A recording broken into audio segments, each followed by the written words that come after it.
Regardez maintenant cette image rare et écoutez ce son. C'est un vol de grues cette semaine sur l'aéroport de Tarbes-Lourdes. Elles étaient des centaines et elles ont empêché un avion de décoller. Les oiseaux sont en train de migrer et cela peut provoquer aussi ce genre d'attroupement pour les observer sur l'île d'Ouessant. Le site est connu pour les espèces rares qui viennent s'y reposer. Des passionnés prennent spécialement le bateau pour cela et ils sont très organisés. Vous allez le voir, Tara Lagoutte et Médéric Pirker les ont suivis. Appareils photo, jumelles, trépieds et longue vue, impossible de les rater, les passionnés d'ornithologie entament une drôle de migration pour l'île d'Ouessant. Je viens de la Brenne, dans la région Centre-Val de Loire. On a fait 600 km. Comme François, ils sont près de 200 ce jour-là à embarquer. Bonjour, avancez s'il vous plaît. Ah, il n'y a que ça. C'est la période. Alors forcément, les soutes sont vite remplies. Les bagages sont pleins tous les jours. Enfin, les ornithos, ils ont pas mal de bagages. Alors, ça prend vite de la place. Et à bord aussi, la place vient à manquer. On est tous serrés là un peu, ouais. Tout le monde veut la meilleure place. Certains ne perdent pas de temps et sortent déjà les jumelles, mais c'est bien à Ouessant que la quête aux oiseaux rares commence. Cette île est un carrefour de routes migratoires. En cette saison, il n'est pas rare d'y apercevoir des espèces d'Asie ou d'Amérique. Une aubaine pour les passionnés d'ornithologie. D'ailleurs, dans le bourg, ils sont partout et ça fait bien les affaires des loueurs de vélos. C'est toujours un bonus. Et octobre, c'est une bonne fin de saison, ça continue en fait. Puis ils consomment sur l'île, ils louent des vélos. Puis c'est un des meilleurs moyens de locomotion sur Ouessant et eux, ça leur permet d'agir vite s'il y a une rareté ou de mieux se déplacer, quoi. Ce qui parfois peut causer des attroupements lorsqu'un oiseau rare est repéré.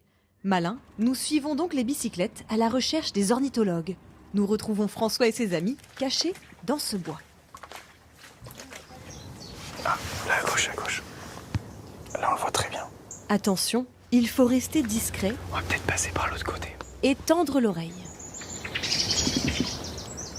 Parmi les feuilles de saule, difficile de le repérer, voici un accenteur mouchet.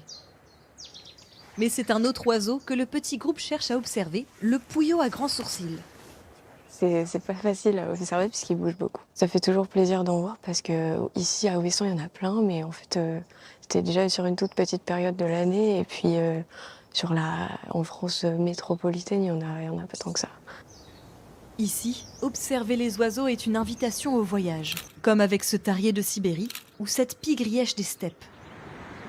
Mais pour certains, l'objectif est aussi de cocher les raretés, comme on dit dans le jargon.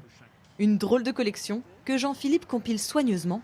Jusqu'ici, il a vu 316 oiseaux différents, rien qu'à Ouessant. Une fois que j'ai noté l'oiseau sur mon carnet, c'est un peu comme si je l'avais possédé, comme une chasse pacifique. Et moi, je ne fais pas ça pour la science, je fais ça pour moi, parce que ça me fait plaisir peut-être dans 10 ans de relire mes carnets, de me dire que ce jour-là, à ce moment-là, et sur ce site-là, j'avais vu ça. Il y a 40 ans, il était l'un des premiers à venir admirer les oiseaux migrateurs sur l'île. On a 4 footbassants adultes qui passent. Aujourd'hui, près de 400 adeptes parcourent ce caillou au large du Finistère durant le mois d'octobre. Et Jean-Philippe l'a remarqué, la pratique a évolué avec son temps. Une des choses qui a révolutionné l'ornithologie, c'est les listes de discussion qui s'appellent Ouessant Bird News.